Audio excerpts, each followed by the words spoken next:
So what makes a good PR idea? There's more people than ever launching PR campaigns, but that means there's a ton of ideas that get rejected because we're not seeing a spike in the number of PR campaigns that are being published. So it means that journalists are getting more and more picky, which means your ideas really have to stand out. But what makes a good story idea in general? So the best way to know whether an idea works or not is to take it through the pub test. Would you and your friends talk about this in the pub unprovoked? You're not being paid, you're not promoting anything. Is this just a good conversation starter that you and your friends would naturally talk about? One of the easiest ways to know whether your idea is good or not, because you are pushing out an idea because you either care about the brand or you care about the service that you're offering, but no one else does yet. And the easiest way for an idea to die is for you to think about yourself and not about the person receiving the idea. So if your brand has been operating for 25 years and you launch a press release that says, our brand has been operating for 25 years,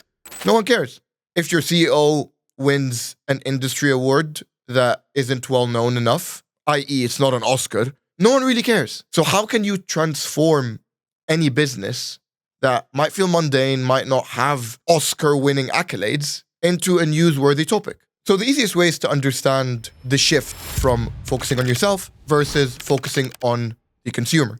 A really good example of this is if you take the topic of unused subscriptions. If you just say, we're an app that helps you find your unused subscription to save money, it's all right. It's a service. But if you say something like, the average UK worker spends over $5,000 on unused subscriptions a year, that is a newsworthy title. And it ties what you do to something that is interesting, to something that you could talk about in the pub. Because I guarantee you, when you read that headline, you're probably going to go and see your bank statements to see whether you're being charged for stuff that you no longer use. So let me take you through this very easy step-by-step formula to take you from your business to finding really good ideas. So the first thing is you start with your niche and not your specific niche. You might be a pension planner, but your niche would be finance. And so you start with the top level niche, not exactly what you do. And then you think of the pain points that you can cater to the people of that niche. So think of what questions does your sales team get a lot? What type of issues do your customers seem to have over and over? What things really get people riled up? And also what things make people very happy? In the finance space, saving money is a big one. Investing money is always an interesting one. So think of all of these different topics without really thinking of topic ideas yet. Just consider all of the different areas that your experts or your data can fit in. And I would make a gigantic tree map where you start with your top level niche and you have subcategories of each topic, and then maybe try a third level of subtopics. So things could go finance, savings, saving as a student, or finance, savings, saving as a parent.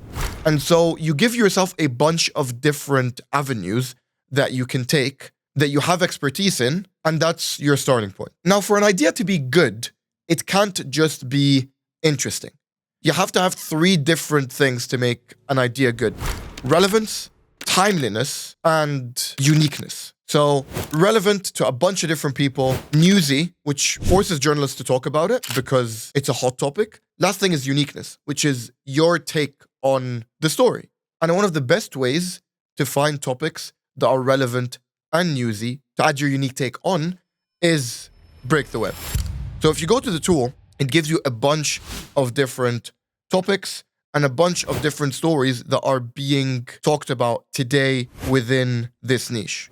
So let's say you have a finance client and you just type in, give me some finance stories that my pension client can talk about.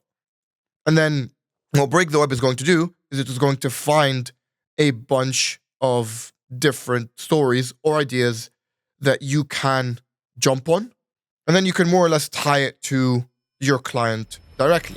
And this is one of the easiest ways to find story ideas because a trend ticks off two of the three boxes. It ticks relevance and it ticks newsiness. Another really interesting way of finding story ideas is mining social media or Reddit. If you have a client in a specific niche, finding the communities on TikTok and Reddit that talk about those niches is going to be a gold mine because people are more or less having the pub conversation just in an online format. So if you work for a car client, finding all the subreddits that talk about cars makes it a lot easier for you to find out what your clients or fans are actually talking about. But if you're stuck on time and you just can't check up on current trends, one of the easiest ways is to sit down once a quarter, even once a year, and build your own editorial calendar. An editorial calendar is basically a bunch of different dates and upcoming PR topics that are relevant to your brand that you are going to talk about, that are going to trend, because they trend every year. If you work for a technology client, you know that there are certain days where Apple and Samsung release their phones. You know that there are different conventions.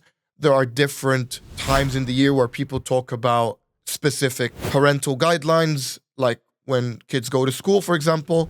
So you have a bunch of different topics that happen every single year that you can capitalize on and plan ahead to do. But honestly, one of my favorite ways of just building a lot of different ideas is going back and forth with a tool that just has the information. So let me show you how to build an entire idea bank using Break the Web. So let's say you have a technology client. So you go, give me some PR ideas for my technology client that are relevant now. Or you can ask it to give you ideas in the future because they have trended in the past.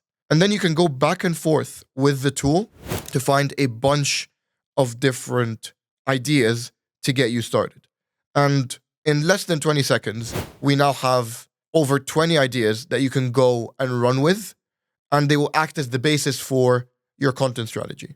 And the beauty is, whenever you try to execute these ideas, you can always go back to the tool and give it the idea and ask it if it has any more stories that you can add to it. So it's one of the best ways to take thought leadership pieces and turn them into newsier pieces, because you already have the content, you just need the news to tie into it. But now that you've started building your idea list, it's quite important to stress test every single idea. And this is what we cover in this video about what makes an idea newsy.